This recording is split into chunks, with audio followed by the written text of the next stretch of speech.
Hello everyone, I hope आप सब अच्छे होंगे। सो इस वीडियो के अंदर हमने आरआरबी जो टीचिंग रिक्रूटमेंट है उसकी जो थ्योरी पार्ट है वो प्रिपेयर करनी है। ये वाला पार्ट हम कर चुके हैं। This part is also done, right. और in the last video we have done till meaning of characteristics of culture and its relationship with education along with the cultural and heritage in education, right. तो यहाँ तक I think हमने कर लिया था। Now we have to start with cultural pluralism, cultural lag, cultural conflict and ambivalence and tolerance, right. So this much वाला part we are going to start with today. So अगर आपने पुरानी videos नहीं देखी हैं तो आप जाके चेक कर सकते हैं।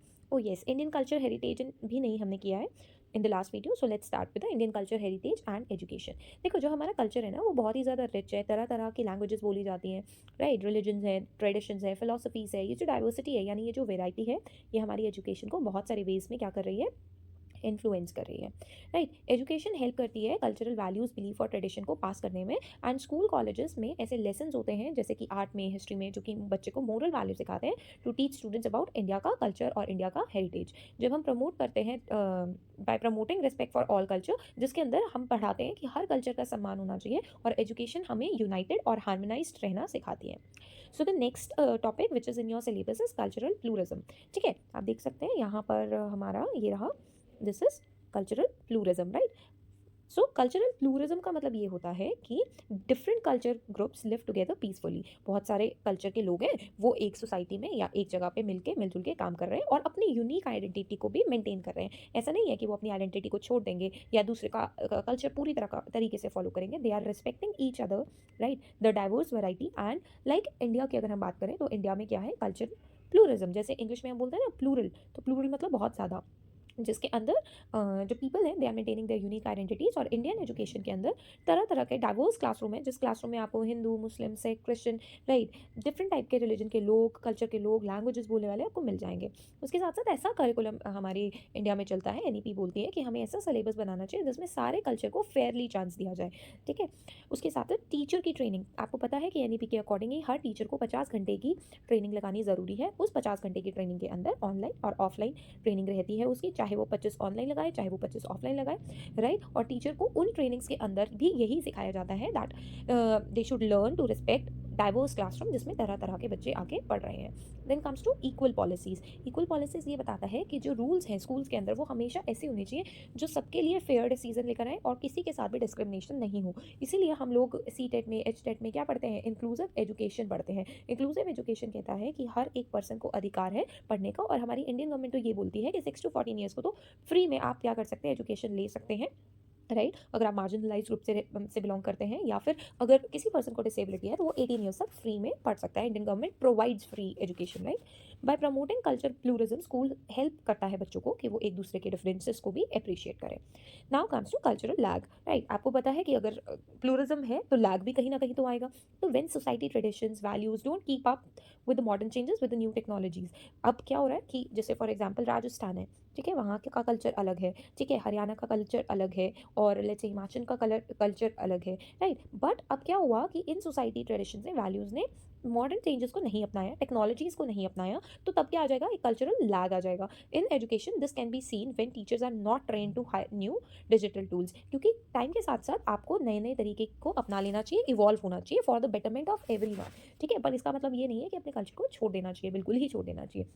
तो इसको एक एग्जाम्पल से सीखा गया है, जैसे कि अगर टीचर्स को डिजिटल टूल्स चलाने नहीं आते हैं तो क्या होगा, वो बच्चों को उतने अच्छे तरीके से क्या नहीं कर पाएगी, नर्चर नहीं कर पाएगी। ठीक है, so some schools are slow to adopt modern teaching methods, तो ये भी वही बोलता है। सो आज के क्या इसका सॉल्यूशन हो सकता है, ये सॉल्यूशन हो सकता है कि सिलेबस को अपडेट करो, करंट टॉपिक्स के ऊपर सिलेबस होना चाहिए। ऐसा नहीं है कि पुरानी, अभी आपने देखा है कि एनसीईआरटी ने जो बुक्स हैं वो चेंज करी है, 6 की बुक्स, 9 की बुक, ठीक है, तो इसीलिए चेंज करी है क्योंकि वो बहुत पुरानी बुक्स हो गई थी, right. They keep on training their teachers to use new technology. They also allow parents and communities to accept the changes, right? So जिससे कि एजुकेशन रेलिवेंट हो और इफेक्टिव हो। Then comes to cultural conflict. Cultural conflict तब होता है people में जब लोगों के तरह तरह के डिफरेंट बिलीव्स हो, ट्रेडिशंस हो और आपस में एक दूसरे को ना समझे। तो इसमें एजुकेशन अगर हम बच्चे को देंगे तो करिकुलम कंटेंट के बारे में, अगर हम करिकुलम के कंटेंट में ही अगर कल्चर को ऐड कर देंगे, ठीक है, हिस्टोरिकल, तो इससे निकला जा सकता है। लैंग्वेज इश्यूज़ हैं तो लैंग्वेज इश्यूज़ के अंदर अगर हम एक लैंग्वेज को इंपॉर्टेंस दे रहे हैं तो कहीं ना कहीं we are hurting the sentiments of other people, right. इसीलिए बोलते हैं कि एनईपी भी यही बोलती है कि 1 to 5 मतलब 5th क्लास तक के बच्चे तक को आप मदर टंग में ही पढ़ाएंगे या उनकी लोकल लैंग्वेज यूज़ करेंगे। Then dress codes, uniform rules में नॉट रिस्पेक्ट रिलीजियस क्लोथिंग, ठीक है। तो यूनिफॉर्म जो है उसके अंदर कई बार क्या रहता है, they don't respect the religious clothing, and the solution is we need to discuss about it, about the different culture, we need to train the teacher and the students to respect diversity, और flexible school की policies बनाई, ठीक है, जिससे सब एक दूसरे को समझे, अप्रिशिएट करें, जिसकी वजह से मिसअंडरस्टैंडिंग और पीसफुल लर्निंग एनवायरनमेंट बना रहेगा। Then comes to ambivalence. Ambivalence का मतलब रहता है मिक्स्ड, राइट, जब मिक्स्ड फीलिंग्स हो and about something like being unsure about new culture or practice. Let's suppose you belongs to Punjab, or let's suppose you belongs to Jammu and Kashmir, and you go to South area, right? The culture of there is totally same, totally different, ठीक है, तो sometimes we have that feeling ना कि कई बार हम unsure होते हैं that वहाँ पे you find idli dosa as a food, and you majorly eat the Punjabi food that is with full of spices and all, तो वो कल्चर को आप क्या कर रहे हो, अडाप्ट कर रहे हो, बट उससे पहले आप अनश्योर हो, राइट, उस कल्चर को आप कैसे अडॉप्ट करोगे, that is ambivalence. So tolerance means आप रिस्पेक्ट कर रहे हो दूसरों के बिलीफ को, ट्रेडिशन को, even if you don't agree with them, अगर आप उनके साथ अग्री भी नहीं कर रहे हो तब भी।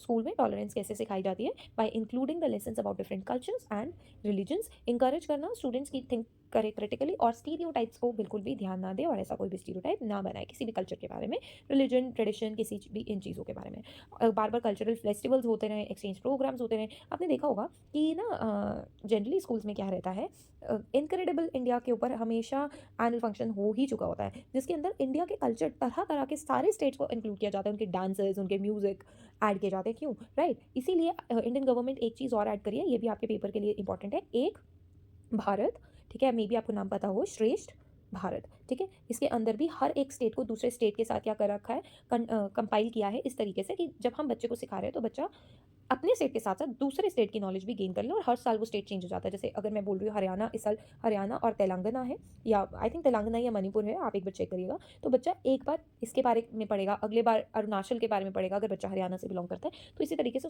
उसको सारे कल्चर्स के बारे में, सारे स्टेट्स के बारे में धीरे धीरे ड्यूरिंग द स्कूल जर्नी वो समझ पाएगा, right. Teaching tolerance help students develop respect for others, और ताकि वो पीसफुली रह सके। Bye focusing on these topic, educators can create an inclusive and supportive learning, जिसमें स्टूडेंट्स क्या करें, अप्रिशिएट करें डाइवर्सिटी को, सब अलग है और सभी यूनिक है कहीं ना कहीं अपने अंदर, और सभी की इस डाइवर्सिटी को हमें तहे दिल से एक्सेप्ट करना चाहिए, right. So that's all for today. If you really like the video, so please comment your views and also subscribe the channel. Thank you so much for watching.